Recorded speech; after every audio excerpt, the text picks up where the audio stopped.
दोस्तों, हर किसी के जीवन में कोई ना कोई ऐसी घटना ज़रूर घटती है जैसे कि वह अपने जीवन की सबसे बुरा समय मानता है। लेकिन किसी न किसी के रूप में कोई ना कोई ज़रूर पहुंच जाता है उस समय से उसे बचाने के लिए। आज मैं आपके सामने एक ऐसी ही घटना के बारे में बताने जा रहा हूं। यह घटना मेरे मौसी के बेटे जिसका नाम शुभ है उसके साथ घटी थी। वो मेरे बड़े भाई हैं और ये घटना भी बहुत पुरानी है। लगभग वो उस समय 8 साल के रहे होंगे। तब मेरी मौसी कानपुर के मेडिकल कॉलेज के पास रहती थीं। भैया के दादाजी वहाँ के काफ़ी जाने माने इंसानों में से थे। वहाँ की बड़ी बड़ी हस्तियों में उनका नाम आता था। आज़ाद मैगज़ीन के नाम से उनकी अच्छी खासी किताबों की दुकान थी और न्यूज़पेपर के कानपुर में सबसे बड़े हाँकर थे। उनका नाम कुछ और ही था, पर वहाँ सब लोग उन्हें आज़ाद के नाम से जानते थे। वे व्यक्ति अपनेपन और उदारता की परिभाषा थे। मैं भी उन्हें दादाजी ही कहता था और वो मुझे भी इतना ही प्यार करते थे जितना कि अपने पोते को करते थे। शुभ भैया और उनके बड़े भैया अक्सर मेडिकल कॉलेज के पार्क और बगीचे में खेलने जाया करते थे। वहाँ के लोगों के साथ अच्छे व्यवहार की वजह से उन्हें कभी कोई नहीं मना करता था। रोज़ की तरह ही एक दिन था। दिवाली आने को थी और बच्चों की छुट्टियां चल रही थीं। दोनों भैया उस दिन साइकिल के साथ खेल रहे थे। बड़े भैया ने शुभ भैया को पीछे बैठा रखा था और वो दोनों मेडिकल कॉलेज से थोड़ा दूर साइकिल से घूम रहे थे। फिर वो घूमते हुए मेडिकल कॉलेज के पास आ गए। वहाँ पर बड़े भैया साइकिल से उतर गए और वहाँ के एक अंकल जो पहचान के थे उनके साथ बात करने लगे। साइकिल खड़ी थी और उस पर पीछे की सीट पर शुभ भैया अभी भी बैठे थे। अभी लगभग 5 मिनट ही हुए होंगे कि अचानक शुभ भैया साइकिल से गिर पड़े। बड़े भैया और वे अंकल दोनों साइकिल के पास आए और शुभ भैया को उठाने लगे, पर वो बेहोश हो चुके थे। दोनों ने सोचा चक्कर आने की वजह से ऐसा हुआ है, इसलिए वो लोग उन्हें उठाकर घर ले आए। घर आने पर मौसी जी ने उनके मुंह पर पानी छिड़का, पर कोई असर नहीं हो रहा था। अचानक उनकी सांस उखड़ने लगी और वो लंबी लंबी सांस लेने लगे। शुभ शुभ। सब उनके नाम से उन्हें बुलाए जा रहे थे, मगर उनके तरफ से कोई रिस्पॉन्स नहीं आ रहा था। मेडिकल कॉलेज पास ही था, इसीलिए सबने बिना देर किए उन्हें मेडिकल कॉलेज लेकर चले गए। डॉक्टर ने सारी पूछताछ की और सबको बाहर करके जांच में लग गए। सर पे कोई चोट नहीं थी और शरीर पर छोटी खरोंचों के सिवा कोई बड़ा जख्म नहीं था। सांसें फिर से उखड़ने सी लगी और डॉक्टर ने ऑक्सीजन देने का मास्क लगा दिया। सांसें फिर भी कुछ खास काबू में नहीं आई। थोड़ी देर में उखड़ने लगती और जैसे ही प्रेशर बढ़ाया जाता वैसे ही नॉर्मल हो जाती। डॉक्टर को बेहोशी की वजह पता नहीं चल पा रही थी, इसीलिए उन्होंने इमरजेंसी एक्सरे करवाया। वो भी नॉर्मल था, कहीं भी बिल्कुल कोई खराबी नहीं दिखी। वहाँ दूसरी तरफ एक आदमी दौड़ते दौड़ते आया और दादाजी को सारी बात बता दी कि आज़ाद जी, आपका पोता हॉस्पिटल में एडमिट है और बहुत सीरियस है। उन्होंने बिल्कुल भी देर नहीं किया, बिना दुकान में ताला लगाए बस शटर गिराया और मेडिकल कॉलेज पहुंच गए। वहाँ सब लोग उन्हें जानते थे, इसलिए उन्हें अपने पोते के बारे में पूछने की कोई ज़रूरत नहीं पड़ी। डॉक्टर खुद आए और उन्होंने दादाजी को भैया के सिचुएशन के बारे में बताया और भैया के पास ले गए। उन्होंने बताया हालत बहुत नाजुक है और 4-5 डॉक्टर निगरानी में लगे हैं। दिल की आवाज़ मशीन से कैलकुलेट हो रही थी और मशीन की आवाज़ भैया की हालत बयां कर रही थी। डॉक्टर ने सबको बाहर कर दिया और अब तक मेरे मामा जी लोग भी वहाँ पहुँच चुके थे। दादाजी रिसेप्शन के पास पहुँच गए और अपने पहचान के डॉक्टर के पास फ़ोन कर दिया। कुछ 10 मिनट बाद वहाँ पर 5 डॉक्टर आ गए जो कि उस कॉलेज के प्रोफेसर थे। दादाजी ने पहले उन्हें सारी बात बताई। वो उन्हें ध्यान से सुने और बिना देर किए वार्ड की तरफ बढ़ गए जहाँ शुभ भैया को रखा गया था। उनके दरवाज़ा खोलते ही अंदर से बाहर आते डॉक्टरों ने प्रोफेसर को देखा और कहा, कोई फ़ायदा नहीं है, लड़का मर चुका है। हालांकि उन्होंने ये बात धीरे से कही, लेकिन दादाजी ने ये बात सुन ली और घबरा कर रोने लगे। डॉक्टरों और प्रोफेसर ने उन्हें संभाला और उनमें से एक प्रोफेसर ने, जिनको लोग प्रोफेसर आर्यन के नाम से जानते हैं, उन्होंने कहा कि मैं खुद इसको चेक करूँगा। यह कह के वो बाकी के चारों प्रोफेसर के साथ वार्ड में चले गए।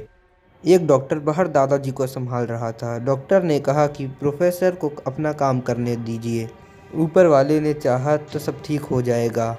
मौसी जी को मौसा जी और दादाजी ने घर भेज दिया, वरना ना जाने उनकी क्या हालत होती। अंदर से आने वाली प्रोफेसर की आवाज़ें वहाँ खड़े लोगों की सांसें ऊपर नीचे कर रही थी। देखो धड़कन चली क्या? ठीक से यहाँ दबाव बनाओ, अब बताओ। पैरों को देखो, हिले या नहीं? जान है, देखो थोड़े हाथ हिले। इस तरह की आवाज़ें लगातार सांसें ऊपर नीचे करती जा रही थीं। फिर अचानक सारे प्रोफेसर शांत हो गए। फिर लगभग 10 मिनट तक कोई आवाज़ नहीं आई। किसी अनहोनी की आशंका से सारी उम्मीदें पीछे छूट गई थीं। तभी प्रोफेसर आर्यन बाहर आए और उन्होंने कहा, बच्चे को कुछ नहीं हुआ है, बस प्रार्थना कीजिए सब ठीक हो जाए। इस बात से सबको राहत मिली, मगर अभी भी प्रार्थना जारी थी। प्रोफेसर भी इसी बात से हैरान थे कि जब सारी रिपोर्ट नॉर्मल है तो इतनी सीरियस कंडीशन की वजह क्या है। फिलहाल प्रोफेसर उनकी निगरानी में लगे थे और कुछ एक्सरे दोबारा करवा लिए गए थे।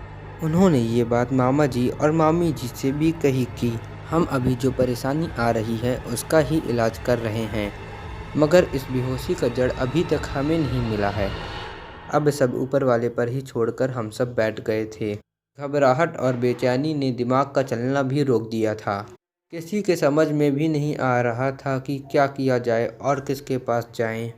रात होने लगी थी और भूख प्यास से बेखबर मौसा जी, मामा जी और नाना जी हॉस्पिटल में ही जमे हुए थे। मोबाइल का तब जमाना नहीं था, इसलिए रिश्तेदारों में ये खबर धीरे धीरे ही फैल रही थी। रात गहरी होती जा रही थी। घर से आया खाना जस के तस रखा हुआ था और किसी का खाना खाने का मन ही नहीं हो रहा था। फिर दादाजी को घर भेजकर मामा जी और मौसा जी ही हॉस्पिटल में रुके थे और आईसीयू में भर्ती भैया की समय समय पर खबर ले रहे थे। भैया की हालत वैसे ही बनी हुई थी, कोई होश नहीं था उन्हें। रात के करीब 1 बजे मामा जी सिगरेट पीने के लिए बाहर गए।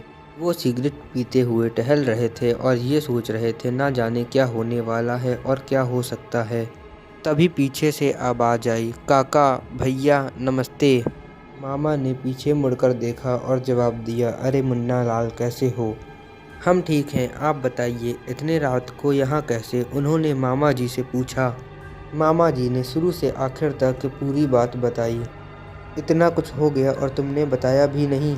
हम तो यहीं हैं, पीछे मुर्दाघर में ड्यूटी पर हैं। उन्होंने मामा जी की परेशानी समझते हुए कहा, क्या बताएं भैया, सुबह से तो खाने पीने का होश भी नहीं है। घर पर दादी भी बेहाल पड़ी हैं और समझ नहीं आ रहा क्या होने वाला है और क्या होगा। मामा जी ने अपना हमदर्द समझकर अपना सारा दुखनामा उनके सामने रख दिया।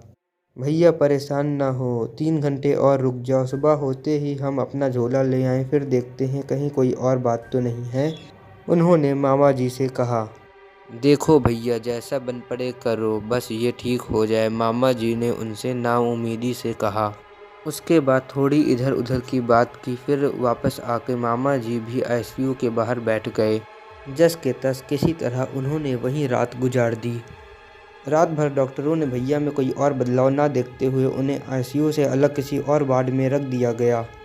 सुबह दादी जी और मौसी जी आईं और किसी तरह रोते बिलखते भैया को देखा और वापस मौसा जी के साथ घर चली गईं। मामा जी ने दादाजी को मुन्ना लाल के बारे में बताया और उनकी इजाज़त मांगी। उन्होंने अपने बेटे के लिए जिस तंत्र मंत्र पर कभी विश्वास नहीं करते थे उसकी भी इजाज़त दे दी। शायद कोई चमत्कार हो जाए और सब ठीक हो जाए। मामा जी जल्दी जल्दी घर गए और नहा धोकर तैयार हो गए क्योंकि उन्हें मुन्ना लाल से जो मिलना था। खैर, मुन्ना लाल को आने में देर हुई। वो 6 बजे के बजाय 7:30 बजे आया, लेकिन उसके देर आने पर किसी ने आपत्ति नहीं जताई। मामा जी उनके इंतज़ार में थे। उनके आते ही वो वार्ड की तरफ बढ़ गए जहां डॉक्टरों ने भैया को रखा था। मामा जी आराम से दादाजी के पास गए और बताने लगे कि मैंने जिनके बारे में आपको बताया था वो आ गए हैं। लेकिन ये क्या, वे दरवाजे के बाहर ही खड़े थे। मामा जी ने उन्हें अंदर आने का इशारा किया, लेकिन फिर भी वह खड़े थे। वो अंदर आने की कोशिश करते, फिर बाहर खड़े हो जाते। यह देख के मामा जी को अजीब लगा और वो जा कर के उनसे पूछे कि क्या हुआ भैया, अंदर क्यों नहीं आ रहे हैं। उन्होंने कहा, भैया हम अंदर आने की कोशिश तो कर रहे हैं, लेकिन यह लड़का जिसकी चपेट में है वह शक्ति इतनी प्रबल है कि हम अपने आप को जिस विद्या के साथ बांधे हुए हैं उसके साथ अंदर नहीं आ सकते। उनके माथे पर चिंता की लकीर उभर आई। मामा जी इस बात से थोड़ा परेशान हो गए और बोले, अब क्या भैया, अब कैसे क्या होगा। दोस्तों, ये कहानी कुछ ज़्यादा ही बड़ी है और ये कहानी यहीं ख़त्म नहीं हुई है। अगर हम ये पूरी कहानी को इस वीडियो में कवर करते तो ये वीडियो बहुत ज़्यादा लंबी हो जाती। तो फ्रेंड, इस चैनल को सब्सक्राइब कीजिए ताकि आप इस वीडियो का पार्ट 2 मिस ना कर सकें। इस वीडियो का पार्ट 2 बहुत ही जल्द आएगा। हो सकता है जब आप ये वीडियो देख रहे हो तब मैंने ऑलरेडी इस वीडियो का पार्ट 2 डाल दिया हो, इसलिए एक बार मेरे चैनल को चेक कर लीजिए। हो सकता है आपको ये वीडियो अभी ही मिल जाए जिस समय आप इस वीडियो को देख रहे हो। इस वीडियो को लाइक कर दीजिए बिकॉज़ लाइक से हमें अगली वीडियो बनाने का मोटिवेशन मिलता है। शेयर कर दीजिए इस वीडियो को बिकॉज़ ये चैनल नया है और इस चैनल पे ना कोई सब्सक्राइबर है ना व्यूअर्स हैं।